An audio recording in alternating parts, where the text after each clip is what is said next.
জীবনে আমরা যে কাজই করতে যাই না কেন, বাধার সম্মুখীন আমাদের হতেই হবে। এই সমস্ত বাধা যে ত্যাগ করে লক্ষ্য, নিজের প্রতি বিশ্বাস এবং দৃঢ় সংকল্প নিয়ে সামনের দিকে এগিয়ে যেতে পারে, সেই আসলে সাফল্যর চূড়ায় যেতে সক্ষম হয়। আজকে আপনাদের সাথে এমন একটি গল্প শেয়ার করতে চলেছি, যেটি আপনাকে দরিদ্র থেকে সাফল্যর চূড়ায় নিয়ে যেতে সহায়তা করবে। ভিডিওটি সম্পূর্ণ দেখার অনুরোধ রইল। একটা সময় ছিল যখন গ্রামের এক যুবক রাজীব ছোট্ট একটি কৃষক পরিবারে জন্মগ্রহণ করেছিল। তার গ্রাম ছিল সীমান্তের কাছে। অল্প জমির মালিক হওয়ায় তার পরিবারের আয় ছিল খুবই সীমিত। তবু রাজীবের মধ্যে স্বপ্ন দেখার অদম্য ইচ্ছা ছিল। সে জানত তার পরিবার এবং গ্রামকে উন্নতির দিকে নিয়ে যেতে তার বড় ভূমিকা পালন করতে হবে। রাজীব স্কুলে যাওয়ার সময় থেকেই বুঝেছিল যে কৃষি শুধু প্রথাগত উপায়ে করা যায় না, বরং এটি একটি বড় ব্যবসা হয়ে উঠতে পারে যদি উপযুক্ত চিন্তা ভাবনা এবং প্রযুক্তি প্রয়োগ করা যায়। গ্রামের অনেকেই তাকে বলতো, কৃষক পরিবারের জন্ম নিয়েছিস, তোমার কাজ চাষ করা, এর বেশি কিছু চিন্তা করো না। কিন্তু রাজীবের মন এর জন্য তৈরি ছিল না। স্কুল শেষে রাজীব তার বাবার সঙ্গে জমিতে কাজ করত। ধান গমের পাশাপাশি সে কিছু আলাদা সবজি যেমন বেগুন, লাউ, টমেটো ইত্যাদি চাষ করার পরিকল্পনা করলো। প্রথম দিকে তার বাবার কাছ থেকে কিছুটা বাধার সম্মুখীন হলেও সে বলেছিল, বাবা, আমরা যদি একই ফসল চাষ করতে থাকি আমাদের আয় কখনো বাড়বে না।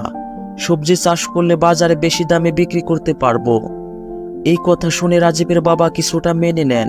রাজীব ধারাবাহিকভাবে ফসলের উন্নত মানের বীজ সংগ্রহ করে সবজি চাষ শুরু করে। তার কঠোর পরিশ্রম আর পরিকল্পনায় ফসলও ভালো হয়। ফসলের পরিমাণ এবং মান বৃদ্ধি পাওয়ায় রাজীব উপলব্ধি করল যে আড়তদারদের মাধ্যমে বিক্রি করলে লাভ খুব কম হচ্ছে। সে ভাবল, কেন সে সরাসরি বাজারে গিয়ে বিক্রি করবে না। এই চিন্তা থেকে রাজীব তার গ্রাম থেকে শহরের বাজারে গিয়ে নিজের ফসল বিক্রি শুরু করে। প্রথম দিকে কিছুটা সমস্যা হলেও ক্রেতারা তার পণ্যর গুণগত মান দেখে মুগ্ধ হয় এবং তার কাছ থেকে ফসল কিনতে আগ্রহী হয়। এর মাধ্যমে সে সরাসরি নগদ টাকা হাতে পায়, যা তার আয় বৃদ্ধি করতে সাহায্য করে। বাজারে ভালো সাড়া পেয়ে রাজীব চাষের পরিমাণ বাড়াতে চায়।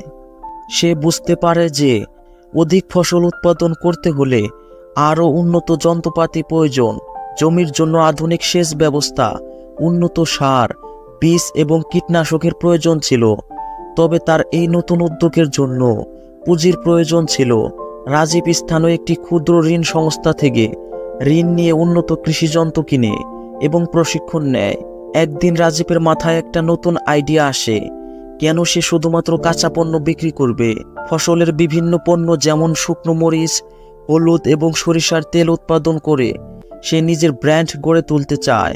সে গ্রামের কিছু বেকার যুবক এবং মহিলাদের প্রশিক্ষণ দিয়ে উৎপাদন প্রক্রিয়ায় যুক্ত করে।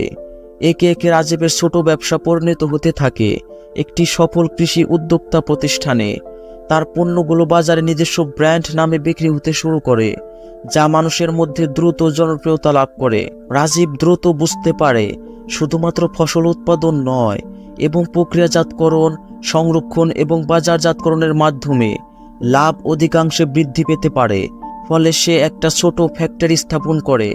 তার পণ্য হিসাবে সরিষার তেল, শুকনো মরিচের গুঁড়া, হলুদের গুঁড়া এবং বিভিন্ন ধরনের সবজি প্যাকেটজাত করে বিক্রি করতে শুরু করে। এই পণ্যগুলো শহরের বিভিন্ন দোকানে বিক্রি হতে থাকে এবং অনলাইন প্ল্যাটফর্মেও বিক্রি শুরু করে। রাজীবের প্রচেষ্টা এবং উদ্ভাবনী চিন্তা তাকে সাফল্যের পথে অনেক দূর এগিয়ে নিয়ে যায়। রাজীব আজ শুধু একজন সফল কৃষক নয়, বরং তার গ্রাম এবং এলাকার জন্য একটি অনুপ্রেরণার উৎস। তার উদ্যোগে গ্রামের অনেক যুবক ও নারী কর্মসংস্থান পেয়েছে। রাজীব সবসময় বলে, স্বপ্ন দেখতে কখনো ভয় পেও না। ইচ্ছাশক্তি আর কঠোর পরিশ্রম থাকলে সাফল্য একদিন আসবেই।